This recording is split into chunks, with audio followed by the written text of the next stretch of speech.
Bienvenue dans cette deuxième partie du test du Sony Ericsson Xperia Neo Okino et on va s'intéresser à l'interface logicielle, c'est-à-dire à Android et à la surcouche de ce constructeur. Pour cela, plutôt que de vous montrer sur le téléphone, on va le regarder via la prise HDMI et donc sur une télé, ce qui serait beaucoup plus appréciable pour vous. Donc, pour le lancer, il faut bien évidemment appuyer plusieurs secondes sur le bouton On-Off et ensuite le téléphone vibre qui indique qu'il est en train de se lancer. Donc au démarrage, il y a le logo Sony Ericsson suivi par la petite animation et enfin on arrive sur le bureau comme à l'accoutumée. Donc le téléphone est actuellement en vente depuis plusieurs semaines en France chez de nombreux opérateurs.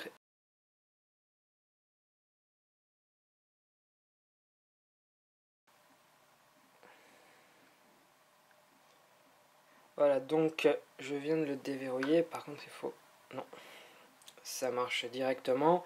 Donc ce qu'il faut savoir, c'est que par défaut, ça lance l'application qui s'appelle Galerie, mais on n'est absolument pas limité à cette application, car on peut retourner sur le bureau de manière très facile, comme vous pouvez le constater. Donc, sur ce bureau, c'est relativement classique par rapport à Android. Un ajout qui est très bien ici, c'est le mode paysage, qui ne va par contre s'enclencher que avec l'HDMI. Donc on ne peut pas le mettre manuellement, ce qui est dommage. Mais comme vous pouvez le constater, ça marche très bien. Et notamment la connectique HDMI fait que c'est très fluide. Il n'y a rien à redire de ce côté-là. Donc, pour ceux qui ne connaîtraient pas Android, il faut savoir que en haut à droite, il y a l'heure, le niveau de la batterie et ensuite l'état du réseau. Ces informations elles sont dans ce qu'on appelle la barre de notification, sur laquelle peuvent s'ajouter d'autres icônes, comme ici l'HDMI, qui sont des notifications.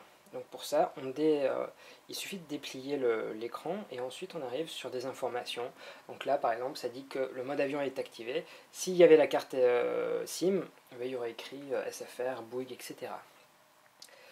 Sur le dessous, il y a ensuite les différentes notifications. Donc là par exemple si je clique sur HDMI, ça me donne voilà, des petites informations supplémentaires. Par exemple, là c'est si j'avais la télécommande de Sony Ericsson, ce qui n'est pas le cas. Donc voilà. Une fois qu'on a vu là sur cette barre de notification qui est sur la quasi-totalité des applications, sauf celles qui le suppriment, on va s'intéresser au bureau. Donc sur ce bureau, on trouve à la fois des widgets, donc par exemple celui de Google, qu'on peut voir ici. La particularité, c'est qu'on peut les mettre là où on veut, donc voilà, comme ceci. On peut les mettre vers d'autres bureaux, vers la droite ou vers la gauche. Hop. Donc c'est pas forcément très pratique. Hop, comme ceci. Et on peut l'utiliser pour interagir avec par exemple ici, la possibilité de faire une recherche sur Google. Donc voilà, on peut également rajouter des raccourcis vers des applications, comme ici, ça ce sont des applications qui sont intégrées à la version française, car ce sont des partenariats avec des partenariats purement français. Là ici c'est .widget.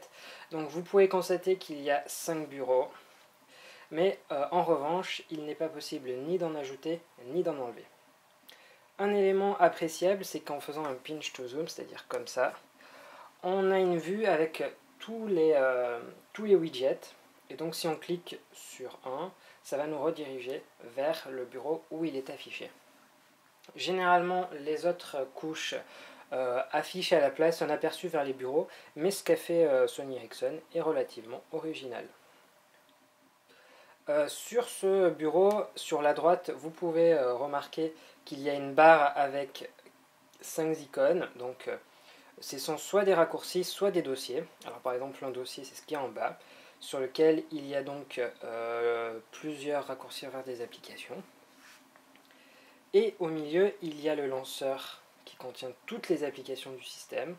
Donc à nouveau, on défile de manière horizontale, avec en haut l'indicateur de là où on se trouve.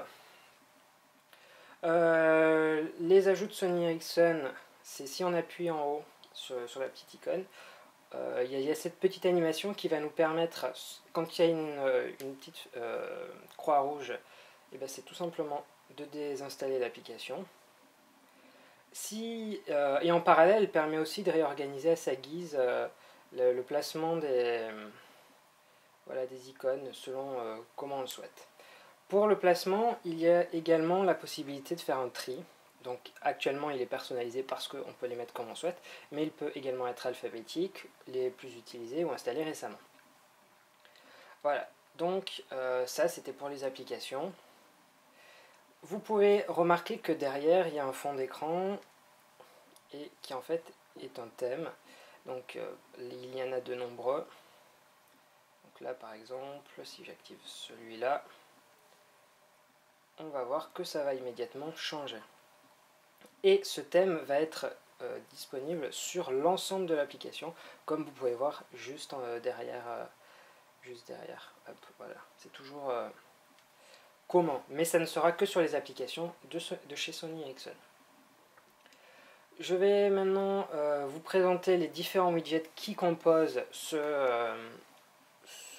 cette couche de Sony Ericsson. Alors tout d'abord, il y a Timescape, qui est donc ici, et qui regroupe de nombreuses informations sur Twitter ici, comme vous pouvez le constater, ou Facebook. Mais il y a également d'autres... il est possible d'installer des extensions. Alors, sur le market, on trouve par exemple Gmail ou d'autres choses. Donc, en cliquant dessus, on arrive sur cette interface, avec sur la droite des raccourcis. Donc là, ici, par exemple, je mets Facebook. Je peux voir les différents statuts de mes amis. Si je vais sur Twitter, ce sera des tweets. Et bien évidemment, si je clique dessus, ben, ça va me rediriger ici vers l'interface mobile de Twitter. Mais pour ce qui est de Facebook, ça va me renvoyer vers l'application. Comme ceci. Voilà. Donc là, je ne suis pas connecté. Par contre, je vais l'activer. Voilà. Pour que ça marche mieux. En cliquant ici sur le petit bouton en haut, ça va pouvoir permettre de mettre à jour son statut ou envoyer un tweet. Donc là, si je mets Twitter, là j'écris le statut que je souhaite de manière très très simple. Et en bas, ici, c'est pour recharger le contenu. Il se fait tout seul, mais pas forcément toujours très rapidement. Donc si on veut le faire manuellement, c'est toujours un bon plan. Ici, c'est le widget pour la musique. Donc au passage, je vais vous présenter l'application en cliquant dessus, qui est donc relativement bien réussi. Vous pouvez voir notamment qu'il y a des petits effets de temps en temps. Donc là, ça lit la musique que j'ai sur la carte SD. Voilà. Donc je me déplace ici. Voilà. Hop. Je vais vous montrer une fonction en parallèle qui s'appelle Track ID, qui elle permet d'identifier des musiques. Alors c'est la même chose que Shazam ou Soundhood, mais c'est déjà intégré, donc c'est appréciable. Donc là, si je fais enregistrer, on va voir ce qu'il reconnaît. Ça.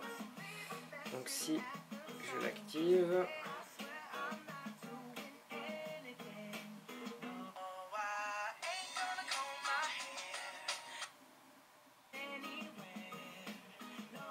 donc là, est-ce qu'il va arriver à le trouver?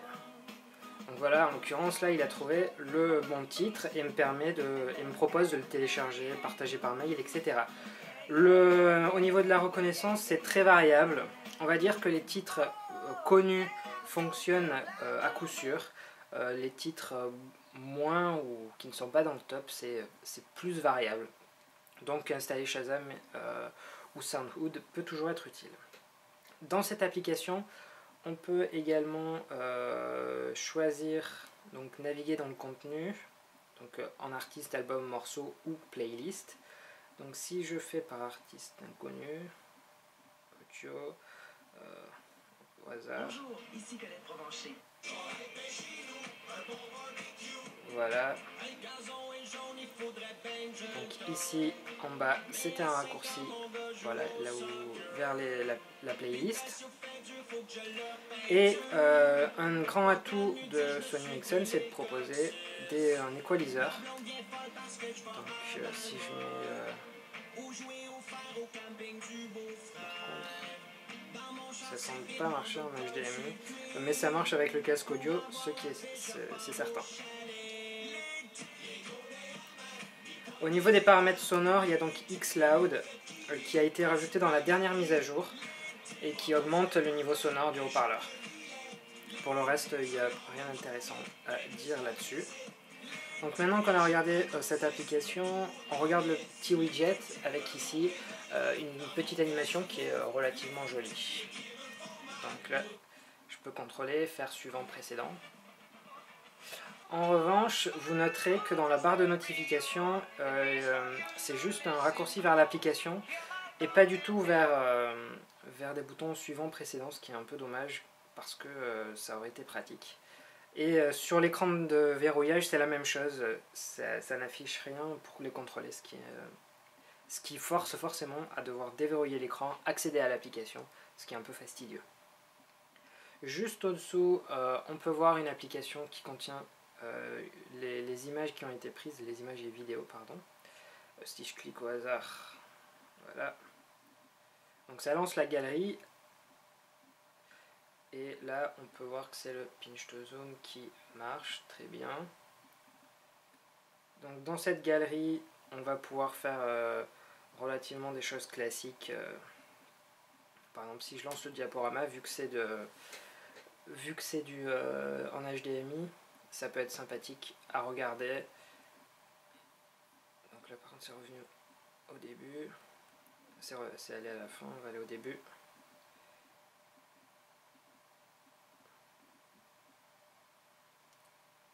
Hop, voilà. Par contre, le délai n'est pas modifiable, ce qui est un peu dommage. Voilà. Donc ça, ce sont les photos prises avec le capteur Exmor-R de 8 mégapixels. Là, si par exemple je mets une vidéo qui est donc du 720p, mais qui n'autorise pas le zoom, parce que lors de la prise de la vidéo, donc il faut soit le faire avant, soit on ne peut pas, ce qui est un peu dommage pour Sony Ericsson qui vend tout de même les mérites de son capteur. Donc voilà pour cette galerie. Un petit ajout par contre, hop, ici. Je vais aller dans la galerie, ça ira plus vite. C'est la possibilité de supprimer certaines parties de la vidéo, ce qu'on appelle faire du trim. Voilà, comme ceci. Et là, on peut régler le début, la fin. Hop. Donc là, maintenant, la vidéo commence uniquement sur une partie. Par contre, vous ne le voyez pas. Donc là, on peut régler ici les deux parties. Voilà. Donc après, on fait annuler et ça le fait immédiatement. Vous pouvez constater également que l'accéléromètre fonctionne très bien ici. Juste au-dessous, il y a donc un raccourci vers la musique, les images et les vidéos. Ici, c'est un widget pour l'horloge. Et juste en dessous, c'est des conseils que Sony Ericsson nous donne si on est nouveau avec ce smartphone ou avec Android, ce qui n'est pas forcément utile, parce que dans cette démonstration. Pour ce qui est des widgets intégrés, il y a beaucoup de widgets comme ceci en haut. Voilà, donc un par fonctionnalité, ce qui fait que la liste est relativement longue. Donc là, GPS, son, Wi-Fi, rétroéclairage. Il y a tout ce qu'il y a sur Android normalement, en cas de photo. Pour le changement d'état, en fait, ça regroupe plusieurs icônes montrées juste auparavant. Voilà, horloge numérique. Lecteur de musique on a vu, Liveware c'est dépendant, photo, Track ID, trafic de données, widget météo, alors vu qu'il n'y a pas de place on va venir ici, pardon. Donc là au passage vous pouvez constater que ça reste très très fluide, ce qui est un très grand atout. Donc là en ville, si je mets Nice, tac, ah,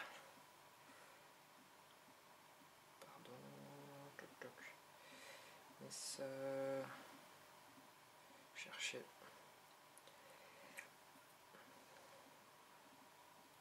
La ville existe quand même. Voilà. Hop. Et ça m'affiche donc la météo. Donc, si je clique dessus, voilà, j'ai les prévisions pour plusieurs jours et c'est fourni par AccuWeather. Voilà, en gros, pour ce qui est des widgets de chez Sony Ericsson. Timescape, nous avons vu, vidéo, trafic d'événements, Track ID, voilà, ça affiche la dernière musique qu'on a trouvée la dernière fois. Voilà, hop, si je relance l'application, on peut voir tous les tests que j'ai précédemment effectués. Voilà. Maintenant, on va regarder tout ce qui concerne l'intégration de Facebook, parce que justement Sony Ericsson a fait des efforts dans ce domaine. Donc pour cela, c'est très simple, il faut aller dans les réglages, dans les comptes et synchronisation, mettre son compte Facebook et être sûr que l'intégration de Facebook Sony Ericsson soit activée. La chose que ça va permettre, c'est tout d'abord dans Timescape d'activer Facebook, assez logiquement. Un autre ajout, c'est dans la galerie, vos albums vont être ajoutés. Donc si on va à la fin, le temps que ça charge, voilà, avec un logo Facebook. Et donc ça c'est dans le cloud, donc là on peut voir à la fois les likes, les commentaires, etc. Donc, si je veux laisser mon commentaire, je peux le faire. Si je veux mettre un like, je le fais en haut, hop, et je peux l'enlever. Voilà. Donc ça c'est le premier ajout de chez Sony Ericsson. Tout à l'heure on était dans l'application musique. Si je veux faire un like sur la musique, c'est ici, là en haut, hop. Ça se passe au niveau aussi des contacts. Donc là je viens de lancer l'application contact, qui n'affiche ici que mes contacts Facebook parce que j'ai masqué les autres. Alors si je cherche par exemple, voilà, Ulrich, on peut voir ici en raccourci vers son profil, les photos qu'il a mises sur son compte. Voilà, donc si je lance, ça redirige vers l'application Facebook. Et il y a également la possibilité de voir ses intérêts, c'est-à-dire ses likes ou ses j'aime en français en fait. Voilà, grosso modo ce qu'il y a au niveau de Facebook. Il y a également cette application qui affiche tout le contenu musique et vidéo qu'ont publié les amis, donc populaires, récents et ce que moi-même j'ai publié, en l'occurrence rien. Voilà donc ce qu'il fallait dire sur Facebook. Maintenant, on va regarder les autres applications. On va vite fait revenir sur Contact. Donc là, on a des favoris. On a le téléphone.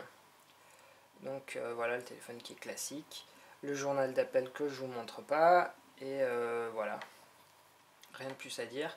Pour le téléphone, on vient de le regarder. La messagerie... j'ai pas de message actuellement sur ce téléphone, donc on peut pas voir. Mais si je compose, ça a cette allure là. Voilà, hop. Maintenant on va regarder par contre un élément important, c'est le navigateur web. Donc là par exemple il va sur le site de Sony Ericsson.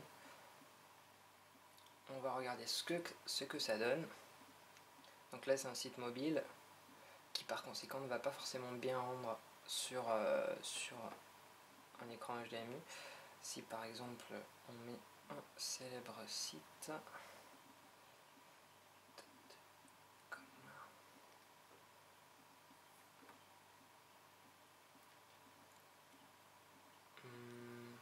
par contre ça doit être ma connexion qui est un peu lente ce soir, c'est pas du tout ça ne vient pas du navigateur.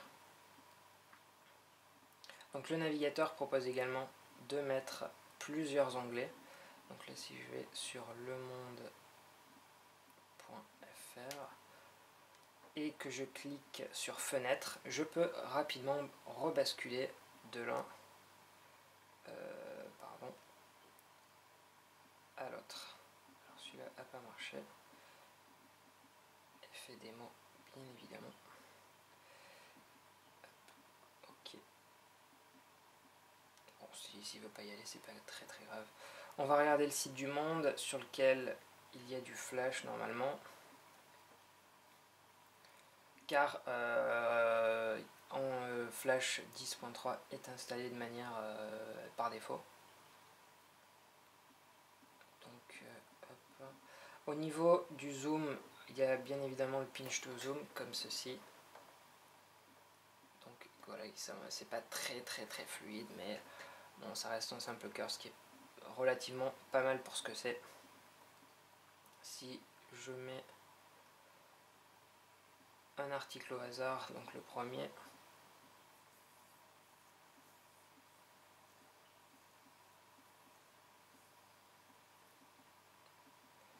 voilà, hop, ce qui est bien. Au niveau des autres paramètres, il n'y a rien de très exceptionnel. Et le navigateur, c'est vraiment ce que Android de base propose. Donc en fait, ce que fait Sony Ericsson, c'est que son expérience est très proche d'Android de base, mais l'améliore avec quelques petites fonctionnalités qui sont très appréciables. Timescape, on a regardé tout à l'heure de quoi il s'agissait. Pour les paramètres, c'est pas en soi les paramètres qui sont intéressants, mais la version d'Android actuelle, c'est donc la 2.3.3.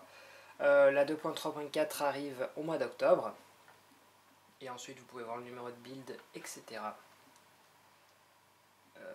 Au niveau des ajouts de Sony Ericsson, il y a donc la possibilité d'activer ou de désactiver l'écran Bravia, mais qu'il ne fonctionnera que sur des photos et des vidéos.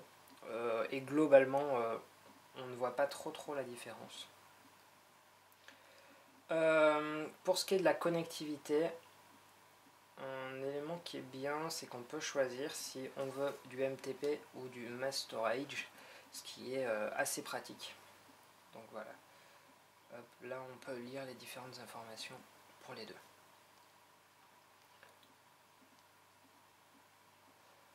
Guide de configuration, ça ne nous est pas utile. La galerie, on a regardé. Les alarmes, voilà, c'est vraiment Android de base. Le seul petit truc qui change, voilà, c'est la sélection de la date qui se fait de manière un peu originale comme ça. Voilà. Donc là, en l'occurrence, je ne veux pas ajouter d'alarme. Email, non. Ah oui, un élément que j'avais ajouté concernant Facebook, c'est que un agenda contenant tous les événements sur lesquels vous êtes inscrit ou vous attendez en fait, et également les anniversaires de vos amis vont être ajoutés. Donc ça se trouve hop, dans mes calendriers. Et donc voilà, on peut choisir si Facebook est synchronisé et visible. Et également cela pour tous les autres calendriers que j'ai ici. Donc au niveau de l'interface, c'est soit par mois, par semaine ou par jour. Voilà ce qu'il y avait à dire. Concernant l'Android Market, j'ai dû réinitialiser le téléphone, donc je pense que c'est l'ancienne version. Mais la dernière, qui fait un peu Windows Phone 7, est également présente.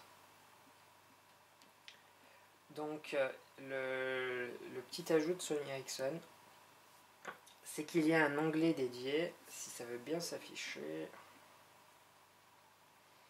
ce qui serait bien.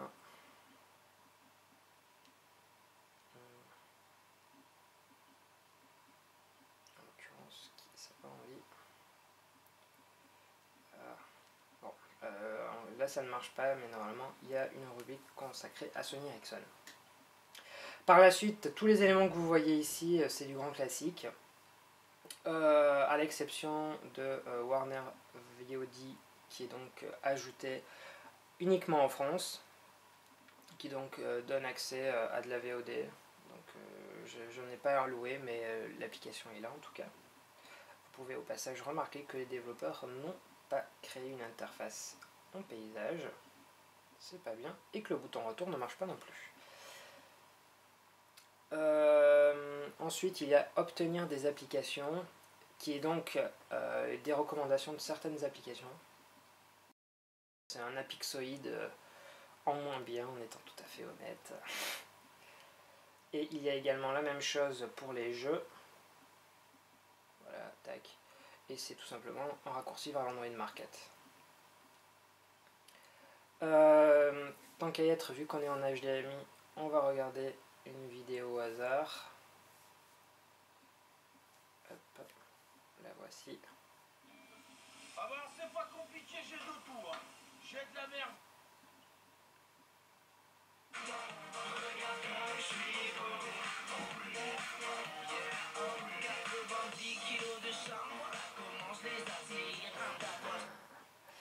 Donc voilà pour YouTube.